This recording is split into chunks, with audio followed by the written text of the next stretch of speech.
Right, we're carrying on with this worksheet. A student investigates the reflection of light by a plane mirror. So looking at a mirror. Student uses a ray box, a ruler, a pencil, and a mirror. Name the apparatus that can be used to measure the angles. Okay. Protractor.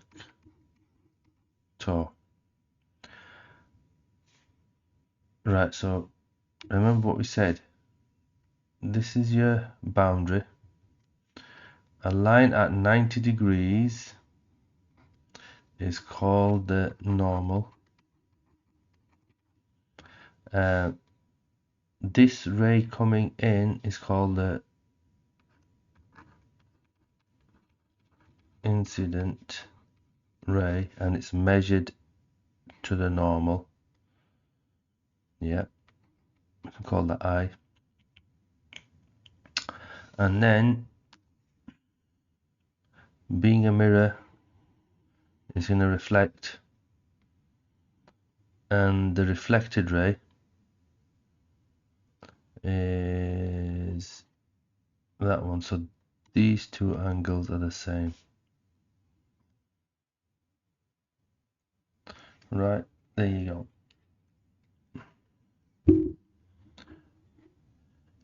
Labeled angle of incidence, yeah, that is labeled angle of incidence.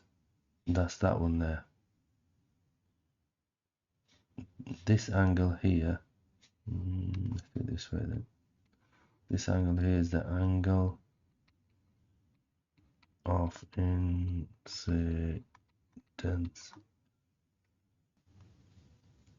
Right, okay.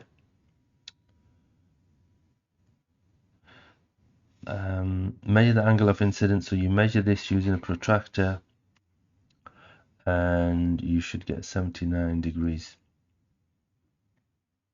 And finally, it's saying complete the diagram to show the reflected ray. So that's what we've done. So what we've done is the incident ray has come in, bounced off the surface, and gone up that way. So this here, let's just label it reflected ray. Done. Right. 6 marker. Describe an experiment to determine the refractive index. Right. Give two uses. Oh, I'll do that in a second. Give two uses. Optical fibers. Optical fibre.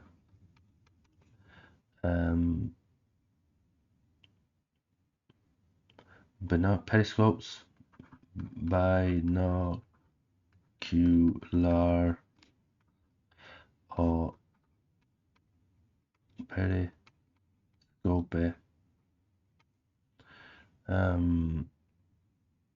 Reflectors, cat's eyes reflectors. Oh, that's fine. That'll do. Right, let's look at this one then. Refractive index.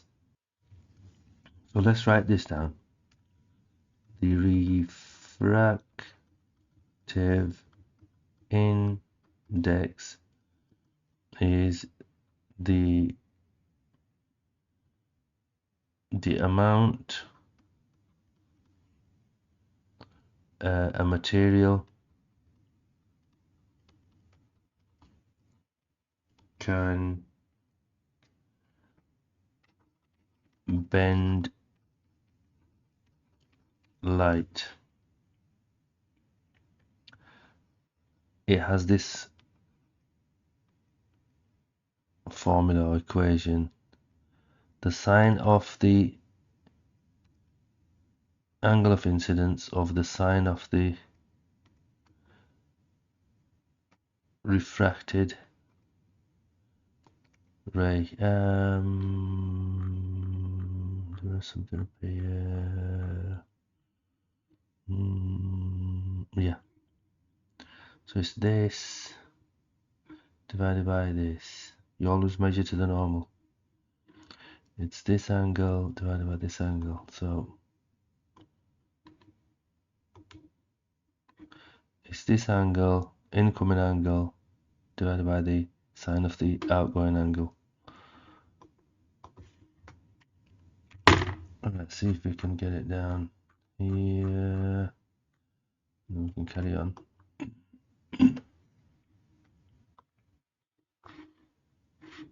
That wasn't very clever. Not very clever. Right, so you see again, this is repeating itself. Come on, guys.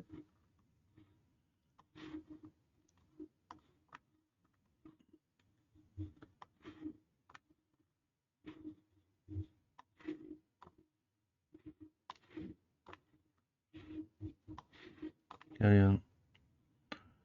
Right, there you go. Right, so no, what are you doing? What are you doing? Keep going. We need a lot of room here now. So this is the experiment you need to learn. So it is as the experiment.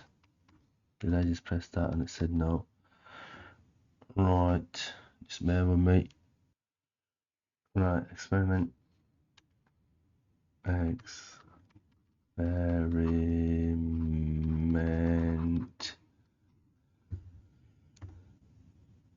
Right, so the first thing you can do is right.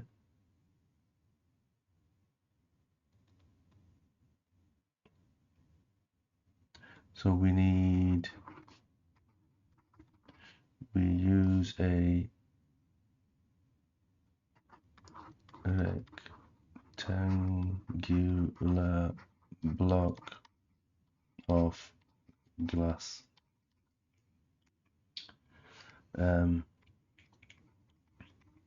Using a ray box. Right, just bear with me, I'll go get a photo. So this is the equipment you need. There's your ray box, which shines a ray out. There's your block, and then what you do is you change this angle here, and then you measure the angle, put a normal there where it touches it, and then you get a series of readings so you can find the refractive index, and we need to write that down somehow. Right, okay, so let's go. Let's not dilly-dally about. So using a ray box, shine, what do we shine? Shine a light onto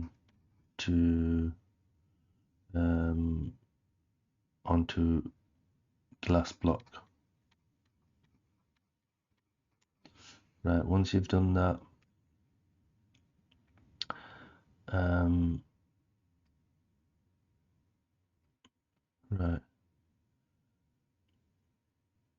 right, before we do that, what we'll do is use a rectangular block and draw around it. Using a ray box, shine a light on the blocks. Mark the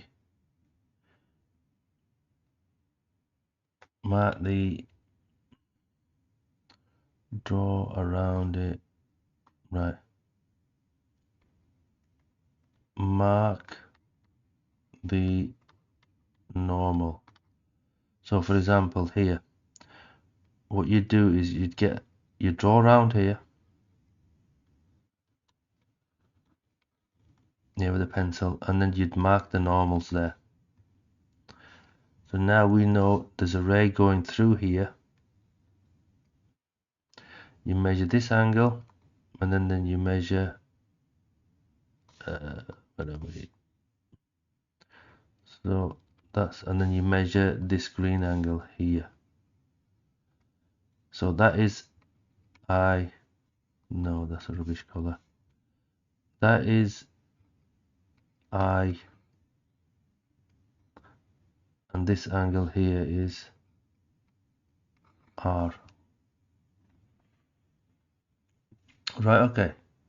Mark the normal, right. Mark the ray, well, let's use the word incident ray, and refracted ray. Right, what you then do, so you mark them and then you measure the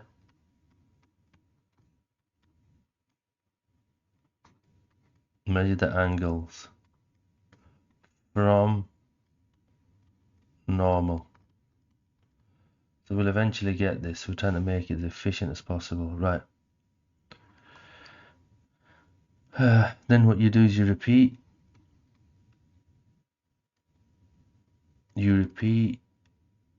for different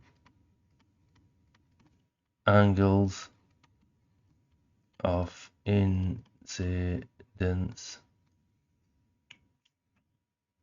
Angle of incidence, right? Okay, once you've done that, you then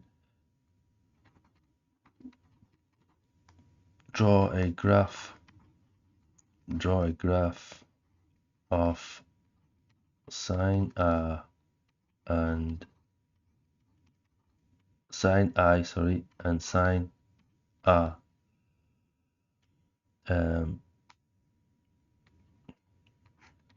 Find the gradient of the graph, find gradient, which will give you the value of n. So let me get this right. First of all, we use a rectangular glass block. Right, I should have put here, measure the angles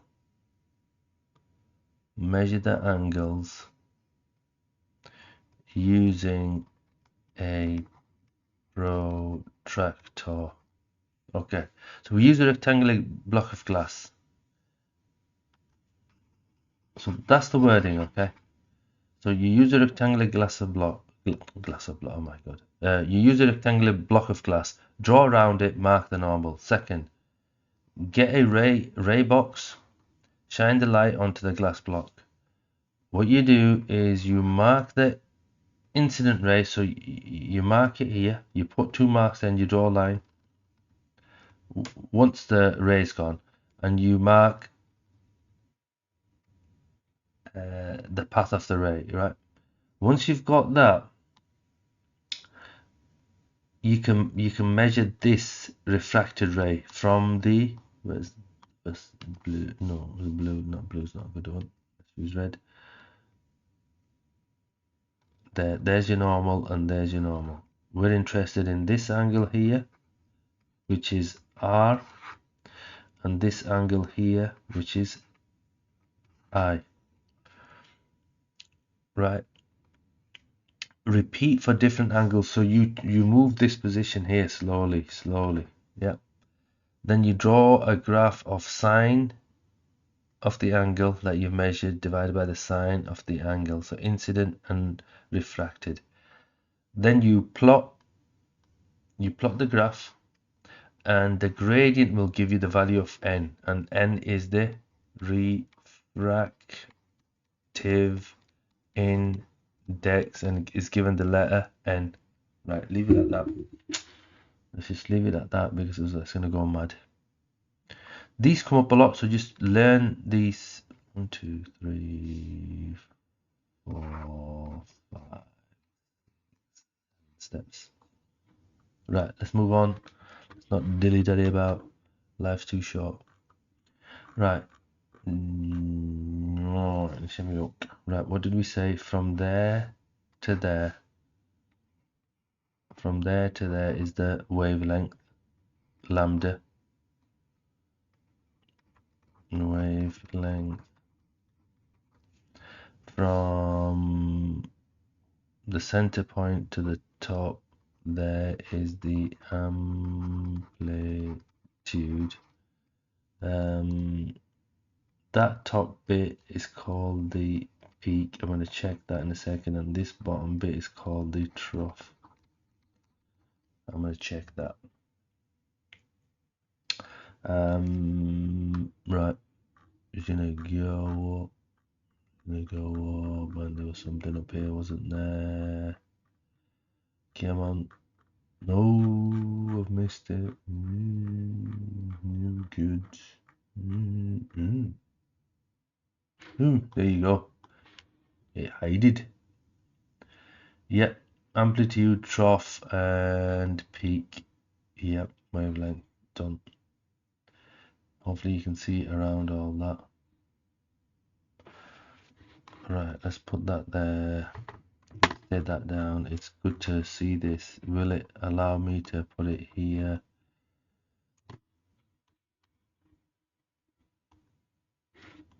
Has it allowed me to put it in the right place? Ooh yeah. Ooh yeah. Right, look here. We can look at it. So look, from there to there is the wavelength, or from this trough to this trough is the wavelength. From the middle up to the top, or from the middle down to the bottom of the trough, it's amplitude. Right, it's good to know this. Hello. Right, okay. What is the wavelength of the water? So it goes from 1 to 2. So it's that one there. What is the amplitude? So it goes from here to here. So that'd be 4. Describe the differences between transverse and longitudinal. Right. We've done this loads of times, yeah? You can see this here.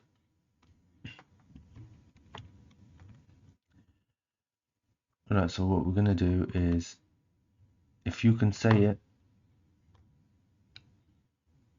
What's going on? What's going on? I messed it up. No. Come on. Right, you stop messing about, will you? Get rid of you, get rid of you, get rid of you, get rid of you, and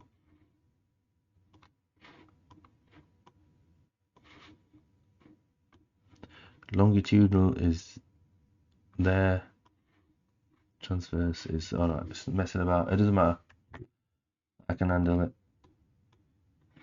Right, longitudinal waves vibrate. Longitudinal waves, right, vibrate along the line of direction of travel of the wave. Yeah.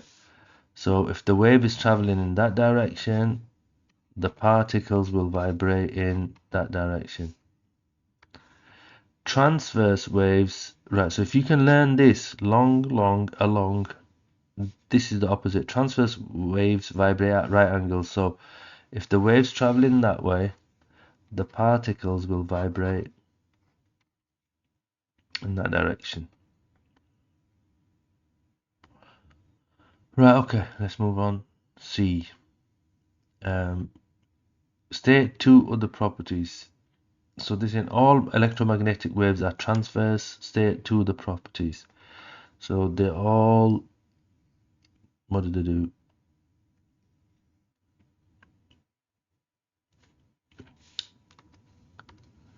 Right.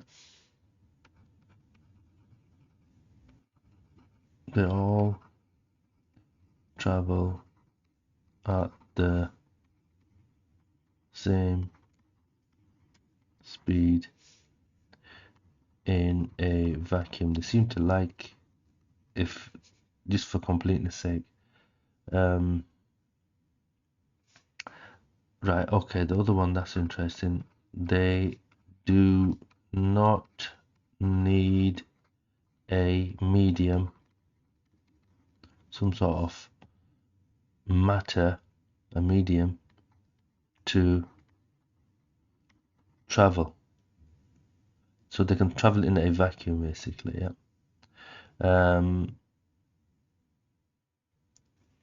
Right, I'm gonna write they can be refracted,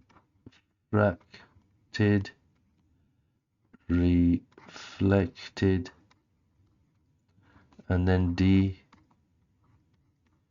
diffracted.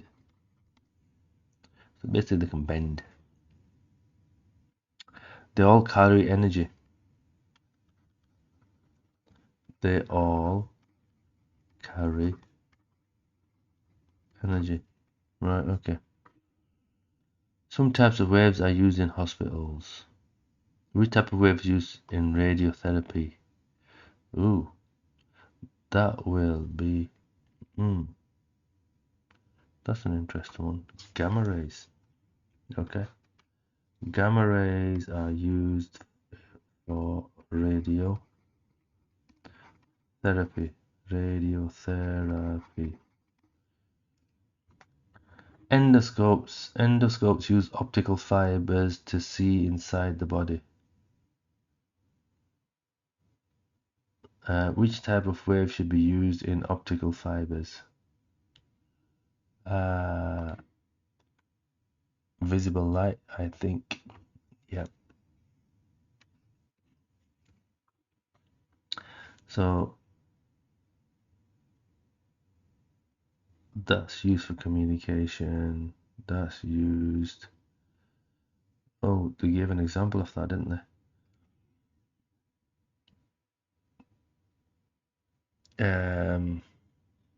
Microwaves can be used for cooking and communication. Ultraviolet.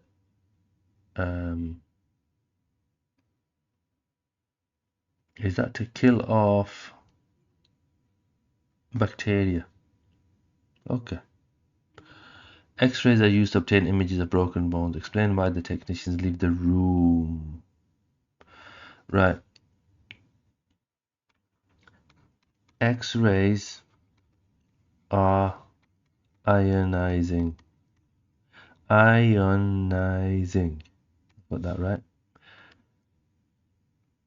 So the more exposure,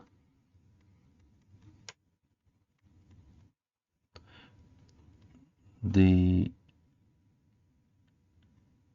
greater the risk of damage or disease or of cancer.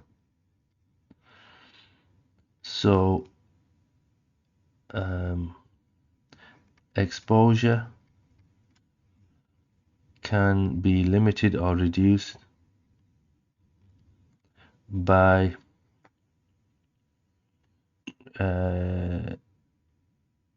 increasing the distance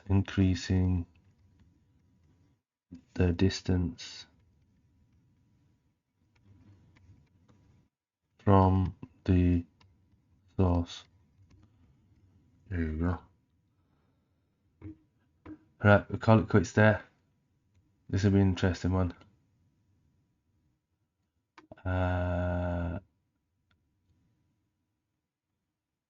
So 40 degrees, that's interesting. Right, okay, we'll leave it there.